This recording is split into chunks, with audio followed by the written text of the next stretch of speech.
여호와께서 권능으로 내게 임재하시고 그의 영으로 나를 데리고 가서 골짜기 가운데 두셨는데 거기 뼈가 가득하더라. 나를 그 뼈 사방으로 지나가게 하시기로 본즉 그 골짜기 지면에 뼈가 심이 많고 아주 말랐더라.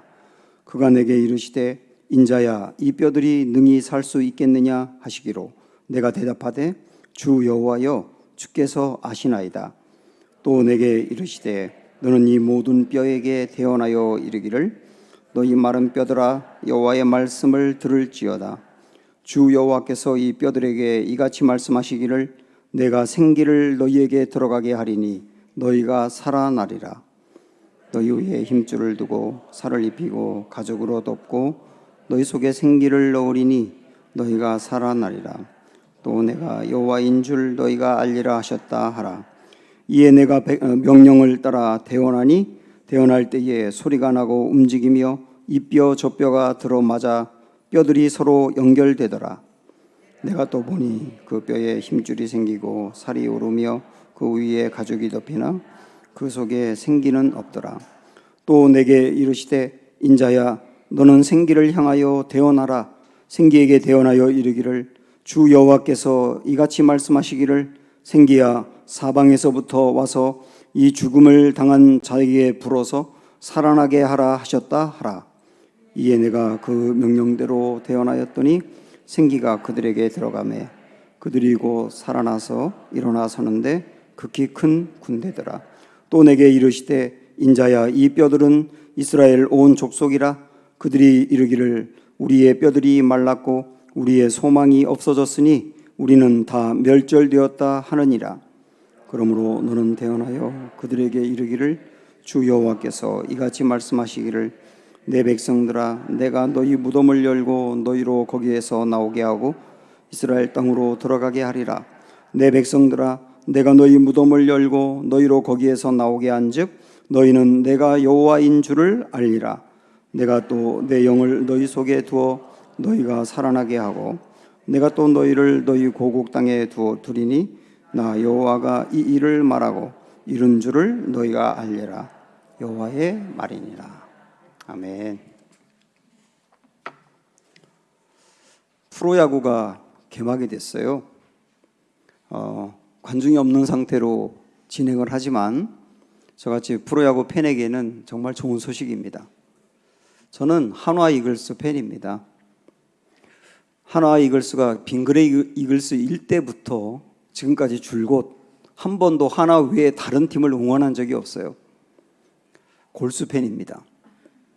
그런데 한화는 늘 제 기대를 저버리고 꼴등을 합니다. 그래도 버린 적이 없어요. 지난주에 제 아이에게 제가 그랬습니다. 너 앞으로 결혼 대상자를 데리고 올 텐데 만약에 한화를 10년 이상 줄곧 응원한 사람이면 아빠는 무조건 찬성이야. 그런 사람은 인내심이 굉장히 강하거든요. 그리고 배려하는 마음도 있고 고난을 극복하는 능력도 있고 마음에 상처를 딛고 일어서는 힘도 있어요. 한화 응원하다 보면 제 말이 무슨 뜻인지 다 이해가 될 겁니다. 지난주에 한화가 SK하고 경기를 하는데 8대2로 이기고 있더라고요. 그런데 8대2로 이기고 있는데도 제 마음은 불안한 겁니다. 왜냐하면 언제 뒤집힐지 모르니까요. 늘 그래 왔었거든요. 그때 제가 알게 됐어요. 꼴찌 팀을 응원하는 사람은 이기고 있어도 불안하구나. 그런데 1등 팀을 응원하는 사람들은 지고 있어도 기대가 되는 거예요. 왜냐하면 언제 뒤집을지 모르니까요. 그걸 가만히 생각을 하면서 하나님을 믿는 신앙인이라고 하면 1등 팀을 응원하는 사람 같다는 걸 깨달았어요. 지금 불안하고 힘들고 어렵고 내 인생이 지고 있는 것처럼 밀리고 있는 것 같다 하더라도 기대할 수 있는 것, 하나님이 새롭게 하실 것을 기대할 수 있는 것, 그게 바로 기독교 신앙이구나 하는 것을 깨닫게 됐습니다. 그것을 보여주는 게 에스겔 말씀입니다. 오늘 우리가 구약에 있는 에스겔서를 보겠는데요. 지난주에 우리는 예레미야서와 그 역대 또 하에 있는 말씀을 같이 보면서 유다가 멸망한 이야기를 보았습니다. 참혹하게 멸망했습니다. 바벨론에게. 마지막에 예레미야는 멸망하는 나라를 바라보면서 눈물을 흘렸던 것을 기억합니다. 예루살렘을 둘러싸고 있던 성은 무너졌고 그들이 그토록 중요하게 여기는 성전도 불타버렸어요. 그리고 1차, 2차, 3차에 걸쳐서 대략 10,000명 정도 되는 사람들이 포로로 끌려갔습니다. 포로로 끌려간 사람들 중에 다니엘이 있고 에스겔이 있어요. 다니엘은 포로로 끌려간 다음에 정치 무대에 들어가서 정치인으로 활약을 하면서 민족의 독립을 위해서 힘썼던 사람입니다. 바벨론 제국은 포로로 끌고 왔던 사람들 중에 유능한 사람은 등용하는 그런 시스템이 있었거든요. 거기서 다니엘은 그런 모양으로 민족을 위해서 일하고 하나님을 위해서 일한 겁니다. 그런데 에스겔이라고 하는 사람은 포로로 끌려왔던 유대민들이 살고 있는 그발 강가라고 하는 곳이 있었는데 그 포로민의 정착촌인 그발 강가에서 포로민들과 함께 살면서 그들의 아픔을 같이 느끼며 그들에게 하나님의 말씀을 전하여 소망을 주었던 선지자로 활약을 한 거예요. 각각 다른 길이었지만 다 하나님의 일을 한 겁니다. 에스겔서는 총 48장으로 구성이 되어 있는데 앞부분에는 에스겔이 부름을 받아 소명을 받는 내용이 나오고 그 다음에 왜 유다가 멸망할 수밖에 없었는지에 대해서 굉장히 길게 하나님이 말씀하십니다. 그리고 33장부터 마지막 48장까지 회복에 대한 말씀이 나와요. 지금 나라가 무너졌지만 하나님이 이 나라를 회복시킬 거다. 회복에 대한 메시지 중에 백미가 오늘 우리가 읽었던 37장이라고 보시면 됩니다. 환상이 나와 있어요. 어느 날 하나님이 에스겔을 데리고 한 골짜기로 가십니다. 거기서 끔찍한 광경을 보게 됩니다. 1절 2절 볼까요? 여호와께서 권능으로 내게 임재하시고 그의 영으로 나를 데리고 가서 골짜기 가운데 두셨는데 거기 뼈가 가득하더라. 나를 그 뼈 사방으로 지나가게 하시기로 본즉 그 골짜기 지면에 뼈가 심이 많고 아주 말랐더라. 황량한 골짜기를 봤어요. 근데 거기에 바짝 말라있는 뼈들이 널브러져 있는 것을 보게 된 겁니다. 아마도 옛날에 여기서 군인들이 몰사당했든지 아니면 사람들을 처형했던 곳으로 보입니다. 그런데 사람들이 죽었는데 그 시신을 장세 지내지 않고 그대로 방치하다 보니 들짐승들이 그 살을 뜯어먹고 나중에 시간이 지나서 뼈만 남았는데 그 뼈마저도 앙상한 바짝 말라버린 뼈가 된 거예요. 이 광경을 보게 된 겁니다. 자, 그러면 여기서 바짝 말라버린 마른 뼈는 무엇을 의미하느냐는 거예요. 11절로 가보시면 또 내게 이르시되 인자야 이 뼈들은 하면서 이스라엘 온 족속이라 그랬잖아요. 뼈들이 이스라엘 족속을 의미한답니다. 그런데 그들이 이르기를 우리의 뼈들이 말랐고 우리의 소망이 없어졌으니 우리는 다 멸절되었다 하느니라. 이런 이스라엘을 말하는 겁니다. 나라를 빼앗기고 다 무너져 있다 보니까 이스라엘 백성들도 스스로 자포자기하면서 말하는 게 뭐냐면 우리나라는 끝났다. 소망이 없다. 우리나라 완전히 무너졌다. 이렇게 말하는 이스라엘의 상태가 마른 뼈와 같다는 거예요. 우리는 이 말씀을 조금 더 확대해서 그럼 우리에게 마른 뼈 같은 것은 무엇이냐는 거죠. 우리의 인생도 지금 이스라엘 상태같이 다 무너져 버리고 소망이라고는 찾아보기 어려운 그런 상황이라고 한다면 이게 마른 뼈일 거예요. 영적으로 보면 예수님을 아직 믿지 아니하는 상태, 아직 구원이라고 하는 것을 받지 못한 상태에 있는 사람들을 마른 뼈와 같다고 할 수 있습니다. 그런데 그것만이 아니고 이미 예수님을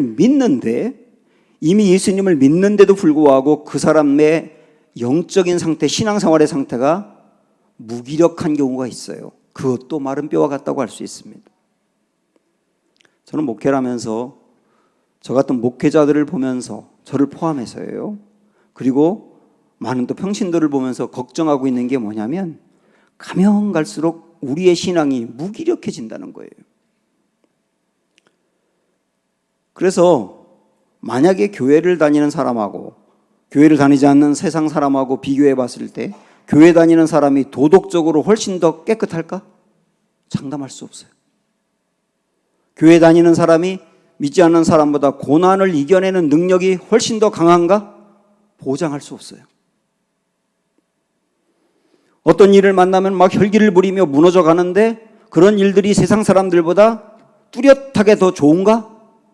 그것도 장담을 못하는 거예요. 우리의 신앙이라고 하는 게 너무나 많이 무기력해 있단 말입니다. 여러분, 신앙생활 잘한다는 거는 술, 담배 안 하는 거 그런 거 아닙니다. 예배 열심히 참여하는 거 물론 좋은 것이지만 예배 열심히 참여하고 술, 담배 안 해? 그럼 신앙 좋다 이렇게 말할 수 없어요. 정말 신앙이 중요한 건 우리의 삶 속에서 고난을 이겨내는 능력, 죄의 유혹을 이겨내는 능력, 어려움을 돌파하는 능력, 이런 것들이 내게 살아있는 게 신앙생활이 살아있는 것이죠. 이런 부분에서 너무나 많이 무너져 있고 무기력하다 그 말입니다. 그러면 원래 기독교가 그럴까요? 여러분 이거 한번 생각을 해보세요. 초대 기독교, 로마의 박해를 받던 기독교, 로마의 정권이 기독교인들을 완전히 말살시키기 위해서 교회에 예배드리지 못하게 하고 교회를 폐쇄하고 기독교를 믿는다고 하면 잡아서 콜로세움 같은 원형 경기장에서 사자들의 밥이 되게 하고 어마어마한 박해를 가할 때 예배를 드리기만 하고 기독교인이라 그러면 죽을 수도 있는데 그러면 기독교인들은 신앙을 포기한 게 아니라 그때 동굴을 팠어요. 산에 가서 굴을 팠어요. 그리고 굴 속으로 들어가서 예배를 드리고 신앙생활을 했어요. 그게 카타콤이지 않습니까? 기독교 신앙은 교회를 문 닫게 하고 예배드리지 못하게 할 때 그것으로 포기하는 게 아니라 카타콤을 만드는 게 기독교 신앙이라고요. 어마어마한 열정이 있는 겁니다. 우리나라 할아버지, 아버지 세대도 마찬가지예요. 어려움과 힘든 일이 있으면 교회 가서 기도하고 처리하고 금식하고 그것으로도 안 되면 산에 가서 소나무 붙들고 기도하면서 고난을 기도로 돌파한 믿음이라고요. 저희 아버지, 어머니만 하더라도 저희 아버지는 39살에 암 말기 환자였어요. 그걸 극복하셨어요. 지금 우리 아버지 85세인데 살아계세요. 우리 어머니도 위암 환자였는데 극복하셨어요. 우리 누나는 췌장암 걸렸었는데 재작년에 그 이겨냈어요. 우리 누나의 아들 조카는 어릴 적 유치원에 갔다 오다가 트럭에 치여가지고 다리 하나를 잃었어요. 그래서 장애를 갖고 살았어요. 그걸 바라보는 아버지 엄마의 마음은 늘 찢어지고 얼마나 많이 울었는지 몰라요. 그래서 마을 사람들이, 주변에 있는 사람들이 야, 저렇게 고난을 당했으니 이젠 교회고 뭐고 다 그만둘 거다라고 생각했지만 웬걸요, 기독교 신앙으로 그걸 극복하고 일어서시더라고요. 그게 기독교예요. 어마어마한 힘이 있죠. 그런데 우리의 신앙은 너무 무기력해 있어요.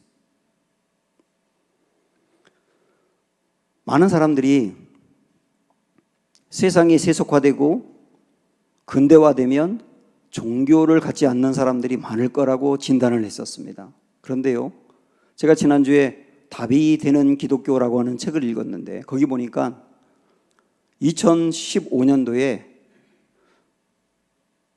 미국의 한 대학의 교수가, 이름도 재밌어요. 호세 카사노바라고 하는 이름인데 그분이 이제 발표를 해서 세계 종교인들을 발표했는데 아무것도 믿지 않는 무신론자, 그 다음에 무종교인, 게다가 신이 있지도 않고 없지도 않고 있을 수도 있고 없을 수도 있다고 말하는 불가지론자, 그런 사람들 다 포함한 사람이 얼마 되느냐면 16.4%밖에 안 됩니다. 나머지 85% 정도는 다 종교를 가지고 있어요. 근데 이 박사는 앞으로 40년이 지나면 16.4%가 13.2%로 바뀔 거라고 진단하고 있습니다. 그럼 기독교는 어떠냐? 기독교도 근대화되는 나라에서 기독교가 쇠퇴할 거라고만 생각했는데 중국은 근대화되면 될수록 기독교인이 늘어나고 있어요. 실질적으로 중국과 일본과 한국을 포함한 동아시아 지역에서 1970년대 기독교 인구가 1140만 명밖에 안 됐어요. 전체 인구로 보면 1.2%밖에 안 됐다고요. 그런데 지금 2020년도 50년이 지난 다음에 지금 이 지역의 기독교 인구가 얼마냐면 1억 7천만 명으로 성장을 한 겁니다. 다 발전하는 지역인데요. 아프리카에서 1910년도에 기독교 인구가 전 인구의 9%밖에 안 됐어요. 1200만 명이었습니다. 그런데 100년여 정도 지나고 지금 아프리카의 기독교 인구는 49.3%입니다. 6억 3천만 명이에요. 지금 아프리카 사람들의 2명 중에 1명은 기독교인이라고요. 어마어마하게 기독교가 부흥하고 성장하고 있어요. 기독교는 이렇게 전쟁이 있어도, 가난이 있어도, 그리고 다른 종교의 박해가 있어도, 공산주의 같은 것에 박해가 있어도 거기에 넘어지지 아니하며 끊임없이 부흥하며 성장하는 역동성이 있다고요. 우리 지금 그 종교를 믿고 있는 거예요. 그런데 우리의 신앙은 왜 이렇게 무력한 건지 모르겠어요. 이렇게 오늘날 기독교인들, 무력해 있는 기독교인들을 두고 달라스 윌라드라고 하는 박사가 이런 표현을 했습니다. 뱀파이어 크리스찬. 뱀파이어가 뭡니까? 사람의 피를 빨아먹는 거죠. 기독교인들이 예수 그리스도의 십자가의 피를 받아서 구원을 받는 것으로 만족한다는 거예요. 그건 너무도 중요한 일입니다. 예수님의 피로 구원받는 건 굉장히 중요한 일인데 거기서 끝내고 예수 그리스도의 피로 구원을 받았다면 그 다음에 십자가 지고 살고 자기를 부인하고 그다음에 헌신하며 세상을 변화시키며 고난을 극복하며 죄를 이겨내는 역동적인 삶을 살아야 되는데 거기까지 가지 않으며 그냥 예수의 피로 만족한다는 거예요. 이게 뱀파이어 크리스찬이라는 거예요. 저부터 우리 신앙이 지금 무기력해 있지 않은가 하는 것을 살펴보셔야 합니다. 그렇다면 지금 이 상태가 마른 뼈와 같다는 것이죠. 주님은 그 널브러져 있는 마른 뼈들을 바라보고 있는 에스겔에게 3절에 이렇게 말씀하셨어요. 그가 내게 이르시되 인자야, 인자는 에스겔을 말하는 겁니다. 이 뼈들이 능히 살 수 있겠느냐 하시기로 내가 대답하되 주 여호와여 주께서 아시나이다. 하나님이 에스겔에게 묻는 겁니다. 에스겔아, 지금 이 형편없는 마른 뼈들이 살 수 있다고 보냐? 그때 에스겔은 이 뼈들이 살 가능성은 없잖아요. 이스라엘의 현재 이 무너진 상태가 회복될 가능성도 없잖아요. 그래서 자신 있게 예, 살 수 있습니다라고 말할 수 없어요. 그러나 이어서 하는 말이 뭐냐면 제가 볼 때는 소망이 없지만 하나님은 아십니다라고 하는 말은 하나님은 하십니다예요. 하나님이 하시면 가능하다고 믿습니다예요. 오늘 저는 마른 뼈 같은 우리의 심령, 우리 좀 신앙의 상태, 이런 모든 것들을 종합해서 하나님 우리에게 묻는 질문을 들으셔야 된다고 봅니다. 뭐라고 질문하시느냐면 너의 마른 뼈 같은 심령이 살아날 수 있다고 믿냐? 여러분 뭐라고 대답하시겠어요? 예, 저 스스로는 힘들지만 주님은 하십니다. 이게 우리의 기도가 되기를 축원합니다. 이렇게 대답을 하자 하나님이 마른 뼈가 살아날 수 있는 길을 말씀하세요. 그 두 가지를 말씀하세요. 이 두 가지가 우리에게도 지금 오늘 굉장히 중요합니다. 첫 번째, 살아날 수 있는 길은 뭐냐? 말씀이라는 거예요. 자, 4절 읽어볼까요? 시작. 또 내게 이르시되 너는 이 모든 뼈에게 대언하여 이르기를 너희 마른 뼈들아 여호와의 말씀을 들을지어다. 에스겔에게 대언하라 그랬습니다. 대언하라고 하는 말은 하나님의 말씀을 대신 내가 선포해라예요. 뭐라고 선포하느냐? 마른 뼈들에게 선포해라. 하나님의 말씀으로 살아날 수 있다고 선포하라는 거예요. 오늘 저도 우리의 마른 뼈 같은 우리의 심령에 하나님 주신 이 말씀을 똑같이 선포하고 싶습니다. 우리의 마른 뼈들도 말씀으로 살아날 수 있습니다. 근데 또 하나가 있어요. 두 번째, 마른 뼈가 살아날 수 있는 길, 두 번째는 성령입니다. 생기로 표현하고 있어요. 자, 5절 말씀 읽어볼까요? 시작. 주 여호와께서 이 뼈들에게 이같이 말씀하시기를 내가 생기를 너희에게 들어가게 하리니 너희가 뭐라고요? 살아나리라. 뭐가 들어가면 살아난다고요? 생기가요. 생기는 히브리어로 루하흐라고 하는 단어를 쓰고 있는데 이 단어는 바람, 호흡, 영, 성령 다 포함하는 단어입니다. 여기서는 성령으로 해석하시면 돼요. 생기는 성령을 말하는 거예요. 그러니까 우리 하나님이 에스겔에게 하신 말씀은 뭐냐면 마른 뼈가 살아날 수 있는 길이 두 개가 있다. 하나는 말씀이고 하나는 생기로 표현하는 성령이다 예요. 두 가지가 마른 뼈도 살린다 예요. 성령은 하나님의 영입니다. 그리스도의 영이에요. 그래서 성령도 하나님이에요. 성령은 성부 하나님과 성자 예수님과 함께 만세 전부터 계셨던 분이고, 그리고 성부 성자와 함께 온 천지를 창조하신 창조주이세요. 우리가 예수님을 믿고 구원받으면 내 안에 주님이 계신다고 하지 않습니까? 내 안에 계신 주님이 성령이라고요. 지금 예수님을 믿는 여러분 안에는 성령이 다 계신 거예요. 그분이 성령이세요. 그런데 이 성령의 중요한 특징, 성격 있는데 많이 있습니다만은 그 중에 가장 대표적인 것 하나만 말씀드리라면 성령은 누구냐? 살리시는 영이에요. 성령이 누구라고요? 살리시는 영이에요. 창세기 2장에 보면 하나님이 천지를 만드시고 마지막으로 사람을 만드셨어요. 흙으로 사람의 이 모양, 저 같은 모양을 그대로 이렇게 만드셨습니다. 모양은 완전히 사람이에요. 그런데 살지 않았어요. 왜? 아직 뭐 하나 부족해. 그래서 하나님께서 그 사람을 살리는데 이렇게 살리셨어요. 2장 7절 보시면 여호와 하나님이 땅에 흙으로 사람을 지으시고 그 다음 뭐라고 그랬습니까? 생기를 그 코에 불어넣으시니 사람이 생명이 된지라. 생명이 되었다는 말은 살아났다는 뜻이에요. 뭐를 넣으니까? 생기를 넣으니까. 생기가 뭐를 의미한다 그랬어요? 성령이라고요. 모양은 사람인데 완전히 살아있지 않은 그 사람 가운데 성령이 들어가니까 완전히 살아있는 사람으로 되더라는 거예요. 성령은 누구냐? 살리시는 영인 거예요.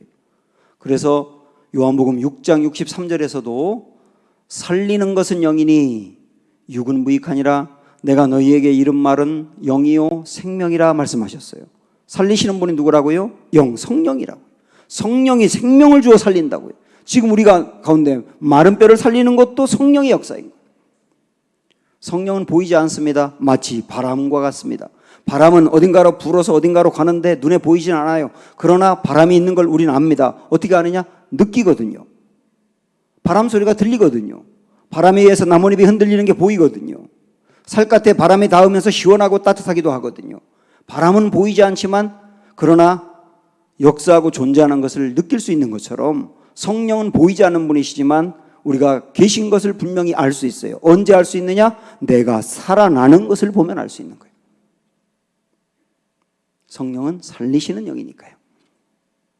이 두 가지, 말씀과 성령 이 두 가지로 하나님은 마른 뼈도 살아날 수 있다. 오늘 지금 우리에게도 그렇게 말씀하시는 거예요. 그러면 마른 뼈들이 진짜 살아나는지 한번 볼까요? 6절부터 8절까지 보시면 너희 위에 힘줄을 두고 살을 입히고 가죽으로 덮고 너희 속에 생기를 넣으리니 너희가 살아나리라. 또 내가 여호와인 줄 너희가 알리라 하셨다 하라. 이에 내가 명령을 따라 대언하니 말씀을 전했어요. 대언할 때에 소리가 나고 움직이며 이 뼈 저 뼈가 들어맞아 뼈들이 서로 연결되더라. 사방으로 이렇게 흩어져 있던 뼈들이 에스겔이 대언하자마자 이 뼈들이 착착착 소리를 내면서 원래 그 모습대로 뼈대가 세워지는 거예요. 사람마다 뼈대가 하나하나 세워지는 거예요. 이게 환상으로 보이는 겁니다. 그 다음에 내가 또 보니 그 뼈에 힘줄이 생기고 살이 오르며 그 위에 가죽이 덮이나 거기까지.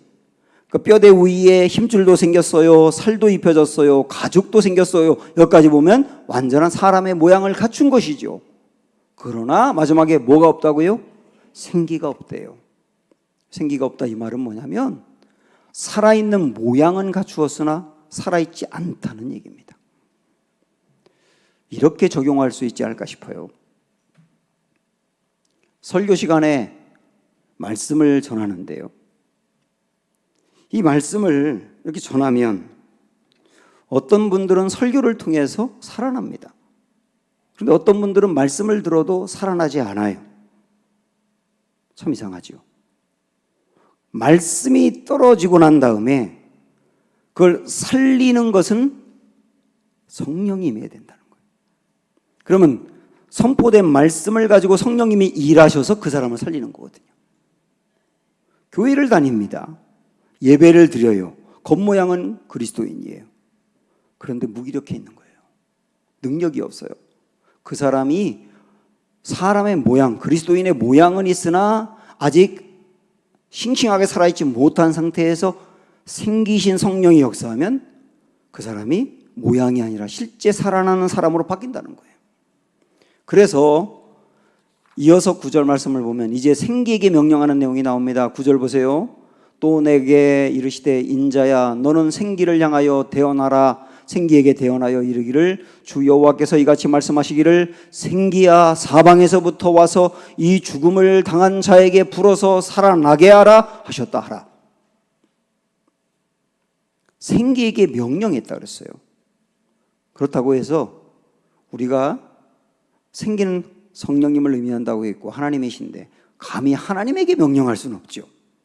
여기서 말하는 명령했다는 말은 하나님이 하실 명령을 대신했다는 거예요. 그래서 대언이라고 말하는 겁니다. 하나님이 성령에게 하실 명령을 에스겔이 대신 받아서 했습니다. 하나님은 성령에게 명령할 수 있죠. 하나님은 예수님에게도 명령했지 않습니까? 똑같은 하나님이지만 하는 역할이 달라서 그럴 수 있는 거예요. 그래서 에스겔이 하나님의 명령을 받아 대신 명령했다는 뜻입니다. 그런데요, 이것만이 아니고 생기야 불어오라 와서 이 영혼들을 살리라 라고 말할 때 그 부분은 하나님을 대신해서 명령한 것도 있지만 우리 입장에서 볼 때는 이렇게 말할 수 있습니다. 생기이신 성령님 이곳에 임하소서예요. 생기이신 성령님 이 마른 뼈 같은 나의 심령 가운데 임하소서. 생기이신 성령님 마른 뼈와 마찬가지인 우리 가정 가운데 임하소서. 생기신 성령님 그리스도인의 모양을 갖고 있으나 그 능력을 잃어버린 무기력한 교회들 가운데 임하소서. 생기신 성령님 이 민족 가운데 임하소서. 주님의 성령을 구하며 기도하는 것을 의미하는 거예요. 그래서 이 두 가지 말씀과 성령으로 살아난다 그랬는데 말씀은 선포하는 거고 성령은 역사하기를 기도하는 거예요. 그러면 이 두 가지 말씀과 성령으로 살아난다고 한 것을 한번 구체적으로 더 말씀을 드려볼게요. 어떻게 살아나느냐? 아까 앞부분에서 마른 뼈는 예수님을 믿기 전에 영적 상태를 의미한다는 말씀을 드렸었습니다. 그걸 가지고 말씀드려볼게요. 우리가 원래 이 세상에 태어날 때는 영이 죽어있는 상태입니다. 에베소서 2장에 보면 죽었던 너희를 이라고 말했거든요. 여기서 영이 죽었다는 말은 영이 없다는 말이 아니라 영이 자기 기능을 발휘하지 못한다는 뜻이에요. 영이 자기 기능을 발휘하면 하나님을 알게 돼 있고 하나님을 사랑하게 돼 있고 하나님과 교제하고 하나님을 기뻐하게 돼 있어요. 그런데 영이 기능을 발휘하지 못하면 스스로 절대로 하나님을 찾거나 교제할 수가 없어요. 이게 영이 죽어있다고 표현하고 있는 겁니다. 또 모든 사람은 태어나면서부터 다 구원을 받을 사람인 거예요. 이미 구원받은 대로 태어나는 사람은 아무도 없고 전부 다 구원받을 사람으로 태어나는 겁니다. 구원받은 것을 영이 살았다고 말하는 겁니다. 어떻게 구원받느냐 보세요. 하나님의 생명의 말씀이 우리에게 선포됩니다. 살리는 것은 말씀이니까. 간단하게 요지만 말씀드리면 이런 말씀입니다. 우리는 죄인이다. 죄인은 스스로 구원을 받을 수 없다. 죄 문제를 스스로 해결할 수 없다. 이 절망적인 상태인데 하나님께서 예수님을 우리 가운데 보내시고 예수님이 십자가에서 우리의 죄값을 다 치르시고 부활하심으로 우리를 위해서 대신해 주셨다. 그것을 우리가 믿으면 구원을 받는다. 이게 말씀이란 말입니다. 생명의 말씀. 그런데 상식적으로 생각을 해보면 이 말씀이 납득이 안 가는 거예요. 한 사람이 구원받는데 차라리 선행을 이 정도 공로를 쌓는다고 한다든지 그러면 이해가 되겠는데 그런 게 아니라 아니 예수님이 우리를 위해서 다 해주었기 때문에 우리가 그것을 믿으면 구원받는다. 상식적이지 않잖아요. 그래서 그걸 우리가 상식적으로 받아들이긴 정말 어려운 겁니다. 그런데 저나 여러분이나 그걸 마음으로 받아들였어요. 어떻게 가능할까요? 거기에 성령의 역사가 있었던 거예요.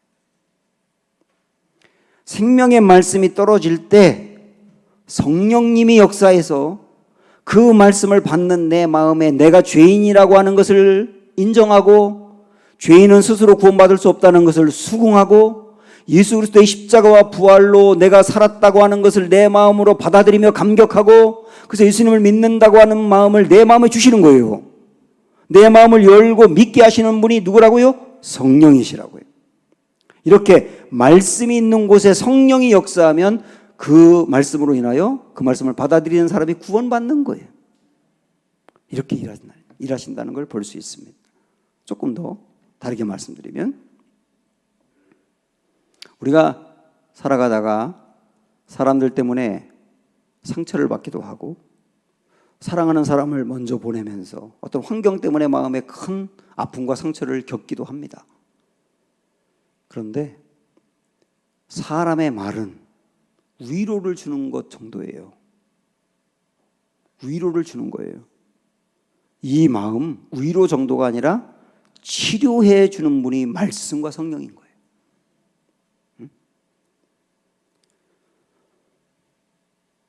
사람들과 비교해서 늘 주눅들고 그 다음에 정체성이 무너져 있고 자존감도 무너져 있는 분들이 있어요. 그런 분들에게 하나님의 말씀이 떨어지는 거예요. 나는 하나님의 사랑받는 자녀다. 예수님이 나를 위해서 십자가에서 못 박혀 돌아가실 만큼 하나님이 나를 사랑한다. 포기하지 않고 사랑한다. 그 말씀이 내게 떨어지는 순간 정말 그 말씀을 내가 마음으로 받아들일 때 성령님이 역사하면 내가 정말 하나님의 사랑받는 사람이라는 걸 마음으로 받아들이게 됩니다. 그러면서 자존감이 세워지는 거예요. 세상 사람이 나를 뭐라고 평가해도 상관없어. 사람들과 비교할 필요도 없고 나는 하나님이 이렇게 사랑하시는 사람이야. 나는 그런 사람이야 라고 하는 걸 확신할 때 정체성이 세워지고 자존감이 세워지면서 흔들리지 않는 백성이 되면서 거기서 그토록 남이 나를 힘들게 만들었던 상처도 뛰어넘는 거거든요. 고난을 당할 때도 고난을 당할 때 말씀을 들어요. 여러분 고난을 당하면 당할수록 말씀을 꼭 들으셔야 됩니다. 고난을 당할 때 말씀을 들으면 듣는 말씀에 성령님이 역사하면 그 말씀이 내 심령 속에 솟아오르며 용기가 생기는 거예요. 아시겠습니까? 그래서 우리는 말씀과 성령이 역사하면 내가 살아난다는 것을 마음에 믿으면서 항상 말씀을 가까이 하셔야 됩니다. 말씀이 있는 곳에 여러분이 있으셔야 되고 말씀을 손에 놓으시면 안 되고 그러면서 더불어 기도하셔야 돼요. 성령님, 이 말씀을 내가 접할 때 역사하셔서 내가 살아나게 해주십시오. 그러면 어떻게 되느냐? 하나만 더 말씀드리면 마른 뼈가 뭐가 됐다 그랬어요? 아까? 군대가 됐다 그랬죠. 마른 뼈가 군대가 됐다고요. 10절에 보면 그렇게 나와 있지 않습니까? 군대가 됐다고요. 군대가 되면 어떻게 될까요? 말씀을 들을 때 내 죄가 생각이 됩니다. 아, 이게 죄였구나 하는 것을 알게 됩니다. 깨달음이 생기니까요. 그런데 내가 이게 죄구나라고 하는 것을 알았다고 해서 죄를 이기는 게 아니에요. 우리가 죄인지를 몰라서 짓는 죄보다는 알고도 짓는 죄가 한결 많지 않습니까? 아는데 죄에 넘어집니다. 왜 그렇죠? 능력이 없어서예요. 이길 만한 능력이 없어서. 그리고 그 죄를 알면서 결심도 합니다. 나 이제 이 죄 이기겠어 하고 결심도 합니다. 그러나 결심했다고 이깁니까? 결심해도 번번이 넘어지는 경우가 얼마나 많습니까? 우리 경험했잖아요. 능력이 없으니까 또 이기지 못하는 거예요. 군인은 군대 갔다 그랬는데 군인은 누구냐? 싸우는 사람인 거예요. 싸워서 이기는 게 군대예요. 성령님이 내게 임해서 마른 뼈가 군대같이 바뀌면 어떻게 되느냐면 죄와 싸우는 거예요. 죄와 싸우고 악과 싸우고 나 자신과 싸우고 세상과 싸우고 마귀와 싸우고, 그래서 죄가 무엇인지를 아는 정도로 끝나는 것이 아니고 결심하는 정도로 끝나는 것이 아니라 죄를 이기는 능력을 갖게 되는 거예요. 그게 말씀 위에 성령이 역사한 거거든요.